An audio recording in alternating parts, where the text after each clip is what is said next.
안녕하세요, 김 변호사입니다. 죄송합니다. 의뢰인 재혜입니다. 이거는 되게 짧고 굵은 사례. 털어보시죠.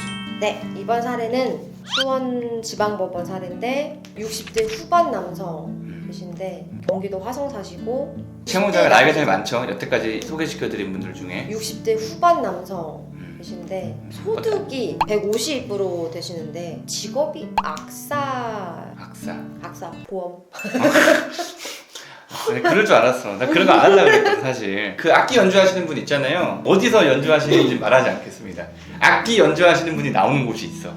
거기서 악기를 연주하시는 분이에요. 소득이 150만 원이고 부채가 7,400만 원인데 이분은 미성년 자녀가 당연히 없겠죠. 네. 우리 아빠랑 나이가 비슷하신 분이니까. 보이스피싱을 당해서 부채가 생긴 걸로.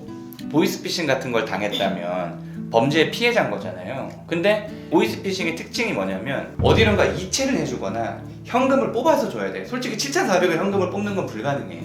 그러면 내가 누군가한테 이체를 해주고 나 사기당했습니다라고 하면 법은 믿어 안 믿어? 안 믿죠. 당연히 안 믿지.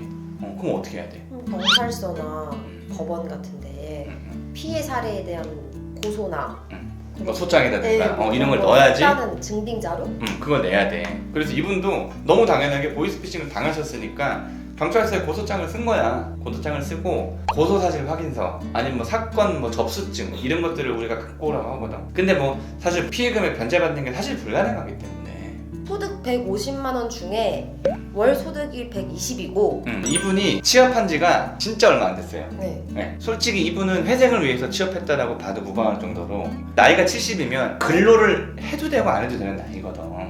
사실은. 그래서 보정이 따로 나오지가 않았군요. 다 최근 취업이어도 아니 최근 취업이어도 보정이 나왔어. 나오긴 보정이 했어요. 나왔는데 어차피 뭐 이분이 4대 보험되는 뭐 그런 데서 일하는 것도 아니고 고용주한테 120만 원 받는다라고 했고 또 팁이 좀 나와요 이런 분들은. 그리고 이분이 기초연금, 노령연금을 30만 원을 받더라고. 회생을 위한 월 소득을 산정을 할 때 연금도 되나요? 뭐도 되나요? 뭐도 되나요? 하는데 다 돼. 심지어는 이혼해서 받는 양육비 있잖아. 그것도 소득으로 봐버려요. 그거는 소득으로 볼 때도 있고 뭐 상대방의 채무로 볼 때도 있는데 통상적으로는 밀리지 않고 들어오는 게 좀 꾸준히 그렇게 들어온다면 소득으로 잡아버려. 다 월소득. 네, 월소득으로 잡아버린단 말이야. 부양가족으로 그 아기는 잡아놨는데 아기를 위해서 키우는 이 돈은 소득에서 뺀다? 그러면 어찌 보면은 양육비 상당을 채무자가 그냥 공짜로 받는 거잖아. 채권자는 양보하게 되는 거고. 그러니까 소득으로 잡는 경우들이 많은데 기초연금 같은 경우도 사실은 회춘하는 거 말고 받을 수밖에 없는 거죠. 나이는 계속 먹어가니까. 그 실업급여 이런 거 있잖아요. 단기성으로 받는 거 아니면 주거급여 단기로 받는 것들은 소득으로 안 봐요. 그러니까 그런 것들을 가지고 회생은 못해. 근데 이렇게 기초연금이라든가 아니면 국민연금, 공무원연금, 군인연금 그런 것들만 있어도 그걸로 변제계획안을 짤 수 있어요.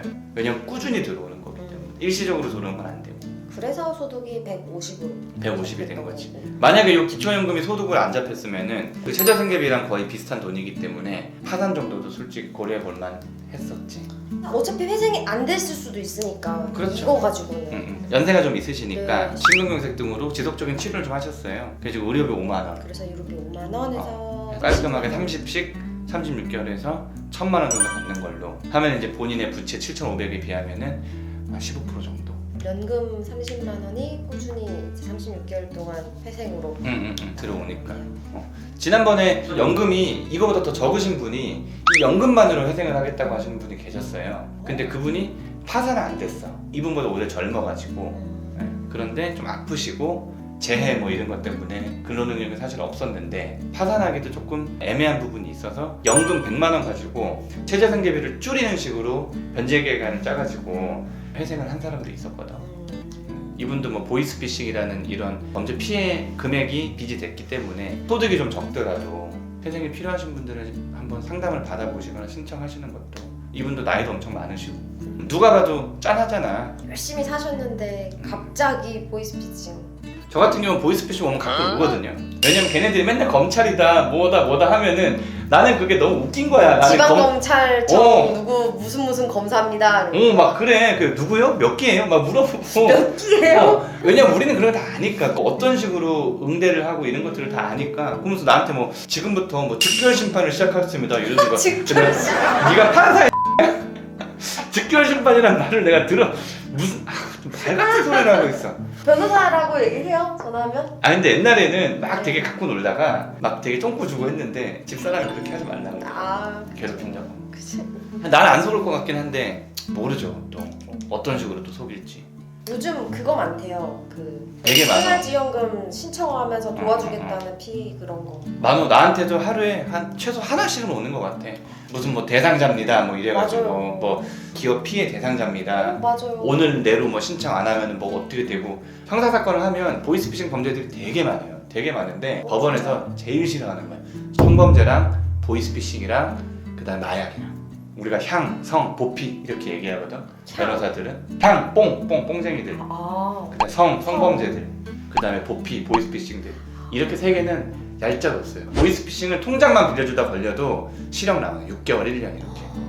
형사는 사실 변호사가 엄청나게 노력을 하면 결과가 좋을 수 있어요. 어떤 법리가 지배하는 영역이 아니기 때문에 형사는. 그래서 그때 엄청나게 노력을 했어.